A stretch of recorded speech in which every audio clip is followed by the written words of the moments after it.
Hi everyone, welcome to my YouTube channel. In this video, I am going to explain how to write a blocks in Snowflake scripting or understanding blocks in Snowflake scripting. This is the fourth video from Snowflake scripting playlist. Understanding blocks in Snowflake scripting. In Snowflake scripting, you write procedure code within a Snowflake scripting block. In this video, we are going to discuss understanding the structure of a block. What is the structure of block in Snowflake scripting when you are going to write a procedure code using a block in a stored procedure. So how you are going to use your block inside your stored procedure. Here stored procedure is nothing but a named stored procedure. Third one, using a anonymous block. Anonymous block is nothing but a without any name. So it is not going to store inside database. It is a session level. The moment when you close your session, so the procedure, the piece of code will not available or will not store in database. The first one, understanding the structure of block. A block has the following basic structure. Please note that block has following basic structure. So here if you see, there are four keywords. One is the declare, begin, exception, end. And we have a three blocks. Declare blocks, begin execution is the one, end is the one block, and exception is the another block. So in the declare block, we can declare variables, declarations, cursors, declarations, etc. And begin and end, we can define the Snowflake scripting and SQL statements. Exception statements for handling exceptions. We'll see one by one in detail. A block consists of sections. Some of them optional, please note that. So that are delimited by keywords. Each section serves different purpose. So as I said that there are three blocks are there. Each block will be using a different purpose. So declare, first one is the declare block. If you need to use any variable, cursors, etc. in this block, you can either declare these in declare section of the block or in the begin end section of the block. Please note that if you want to declare any type of variables, okay, with a variable or a cursor or exception or result sets, okay, so you can define them either declare block or execution block. Generally most cases we define declare block. If you want, you can also declare them as part of execution block is begin end. Okay, so as I said that we can define variables or declare variables, cursors, result sets, exceptions. These are the four type of variables we can declare inside your declare block or execution block. Simply execution block is nothing but a begin end. So the second block is the begin end. Write SQL statement and SQL scripting constructs in the section of block between begin and end. So SQL statements and SQL scripting. SQL statements is nothing but your select query or any DML or DDL queries you can write. And scripting constructs is nothing but a if condition, branch, loops, etc. So anyhow, I am going to make another video in details. So here I am just explaining the block structure. So the third one is the exception. So in the exception, if you need to add exception handling code, add this to the exception section of the block. So in other languages like PLSQL procedure, similar way here also we have a exception. You can define your own exception called the user defined exception, or you can use the predefined exceptions. So if you want to, suppose if you are going to calculate some values and something by 0, okay, in that case divided by 0 exception is going to come. To handle that one, you can define exception, and then you can use the exception block inside your own user message, error message. Okay, So a simple block just requires the keyword begin and end. Okay, for example, if you see, this is the code. Okay, please note that declare is an optional block, exception is also optional block, whereas execution block is the mandatory. Execution block or mandatory block called begin and with end. This is the mandatory. If you want to write any procedure or any anonymous block, you have to have these two, I mean this block begin and end keyword. So here begin and with the semicolon. So all other two without semicolon. So declare and exception. So this is the simple anonymous block, okay, with 3 lines of. Please note that the 3 lines will be, I mean, when you are going to use the any JDBC or Snowsite editor, using a block in a stored procedure. The second one is the how you are going to use your blocks inside your stored procedure. You can use a block in the definition of a stored procedure. How you are going to use, see, I am going to show you the sample code with the Snowsite. Okay, Snowsite create or replace procedure, no need to use the delimiters when you are going to use the Snowsite. Even if you use also, no problem, it will accept both formats. Okay, create or replace procedure, procedure name, what is the returns, language as the SQL. This is the very important, language as the SQL. As this is, sorry, this is the declare, radius is the variable. These are the two variables, and this is the mandatory block. Here I am, here just I in the as part of the declare block, I declare the variable, and here I am assigning the value to that one. So it is not declaring the variable in the begin. We can, if you want to declare directly in the begin block, okay, you can use the let command, let keyword. With that let keyword, you can directly declare and assign the value here in the begin end block. Okay, and simply pi r square, this is the return value. Okay, and Snow SQL or other classic web interface. This is the just here using the delimiters only. Okay, delimiters only. So here delimiters begin and end. Okay, everything other than this, everything is same when you compare with the uh, Snowsite and Snow SQL or classic web interface. So using anonymous block, this is the third one. Okay, anonymous block. If you don't want to store the block in a stored procedure in the database, see, when you create any stored procedure, that stored procedure will be stored in the database, because the stored procedure and a object like table. When you create a table, that table will be stored inside your database. Similar way, when you create a stored procedure, your stored procedure also will be going to stored inside your database. So inside database means you have a schema inside your schema. Okay, you can define and use an anonymous block. Okay, an anonymous block is a block that is not part of your stored procedure. Simply there is no name here. If you see Snowsite declare, there is no create or replace and procedure name.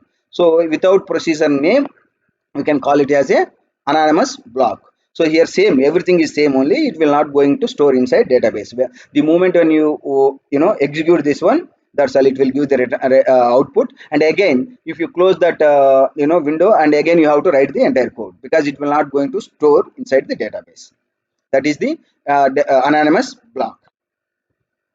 So this one is the Snow SQL or classic, same, execute immediate $, or if you don't want to execute immediate from the beginning, you can just use the end of the, I mean, define the variable by using the set command, as I explained in the previous video. Yeah, so let's get into the demo.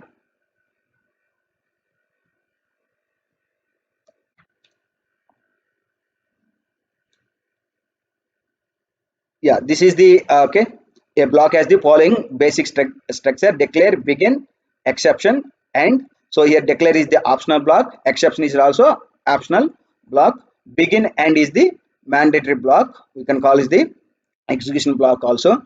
So as I mentioned that, and declare, variable declarations, cursor declarations, result sets, exceptions, and begin, end block, Snowflake scripting and SQL statements, exception if you have any statements for the handling exceptions.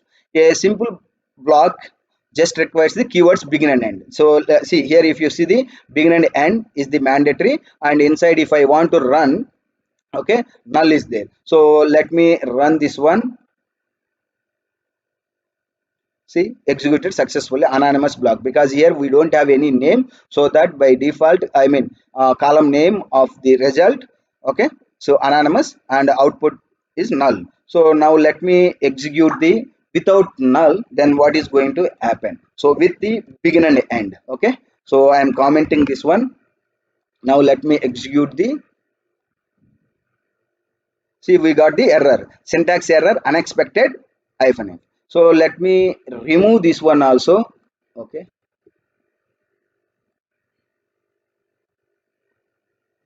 null. So I'm going to keep only begin end and no other statement between. See, syntax error, unexpected end. So to run a simple block, you just need at least one valid line between begin and end. So here if you see a null we use. Now here in this example I'm going to use the return keyword. Okay, so by using the return I'm going to run this one. See, anonymous block, a simple block just requires the keywords begin and end. So this is the. Now please note that we have a transaction management in stored procedures like commit, rollback. Okay, so as you all know that if you want to start any transaction, okay, so we have to start, we can use the begin keyword. So earlier in Snowflake, even begin is there to avoid the confusion between this block. Okay, this execution block and your transaction management. So Snowflake always recommends use the begin transaction and transaction name. So that is the, you have to remember, so that even if you don't use the begin, we are going to get the error. So let me show that one. So here what I'm going to do, first I'm going to use the begin without any name. Okay, transaction keyword, transaction name basically. So let me run this one. See, failed with error. I think still it is running. uh, Let me check what is that. So I will run the other one. Okay, yeah, so syntax error, unexpected, line 32. So this is the problem with without using only, I mean, transaction name. So here what I'm going to do, begin transaction. Okay, here I'm using the begin transaction. You can give the name also. If you don't give, then it will take as the default name. So let me execute this one. Here please note that I'm not going to use any DML. Without DML also you can end your transaction. Okay, so this one, let me run. This time we should not see it executed successfully. This is the difference between, I mean, okay, if you are going to use the transaction to avoid the confusion, so always use the transaction keyword. Okay, begin transaction transaction. Here I can use, okay, rollback also in similar way you can use the rollback. Okay, let me try with the name. Okay, so what is going to happen? Transaction name, this one is the T1. Okay, you may have multiple transactions within a block. Okay, so to differentiate the multiple transactions, you can give it a name. So here if you give the name, I think we are getting error. See, failed with error. So Snowflake is not accepting name over here. So that is the, see, unexpected, syntax error, unexpected T1. So you cannot use the name, so you have to use transaction.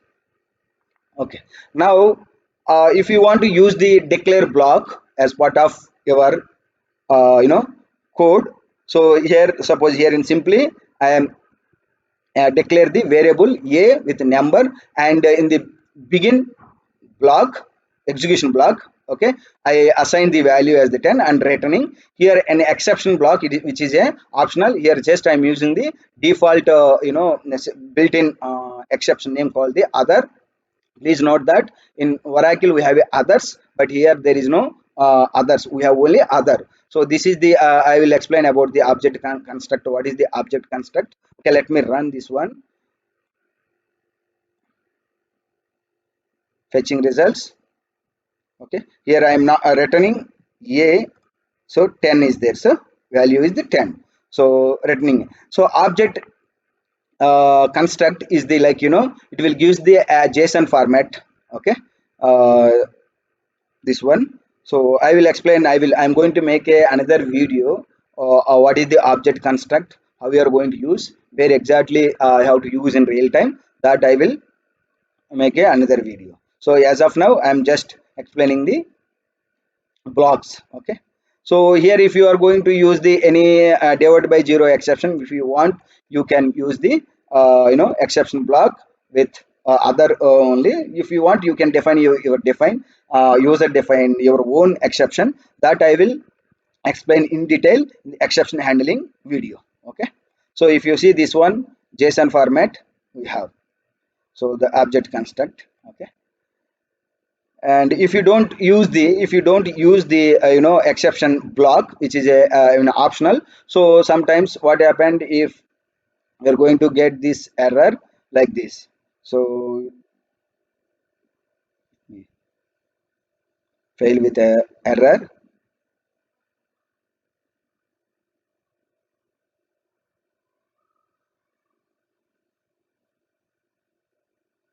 I don't know why it is taking this much time.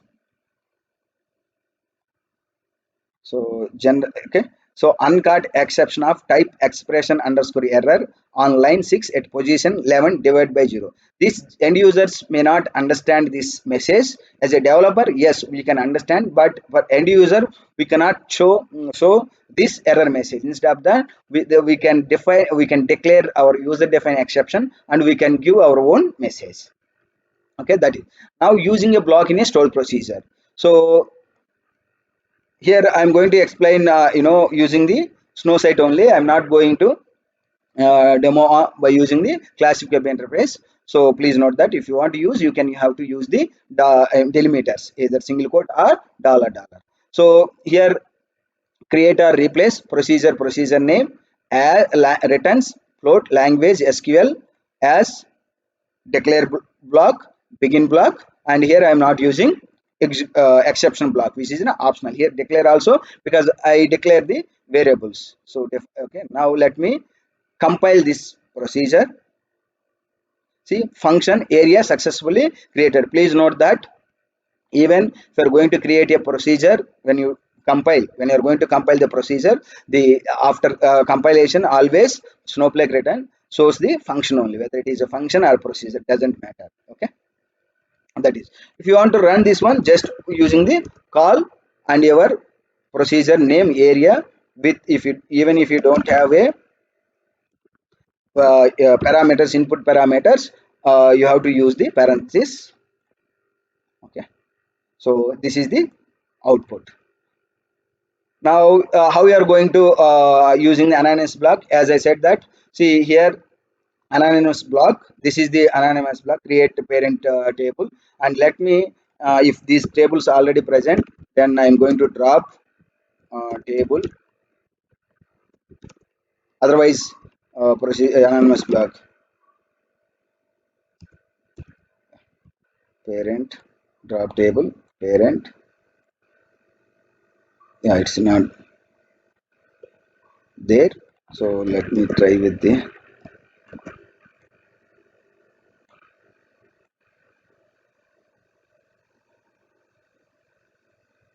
yeah, so tables are not there. Then let me anonymous block. In this anonymous block, as I said that we can write directly DDL statements. Please note that in other language, like Oracle, you cannot write directly DDL statements. So for that you have to use the execute immediate keyword in Oracle procedure. But here in Snowflake, we can write any DDL statements directly. Okay, like how we are going to write the other DML statements. In similar way, you can write your DDL statements. So see, completed procedure, because return keyword is the completed. Now let me describe the table. This table, ARENT. So see, table created, this first table created, and DESC table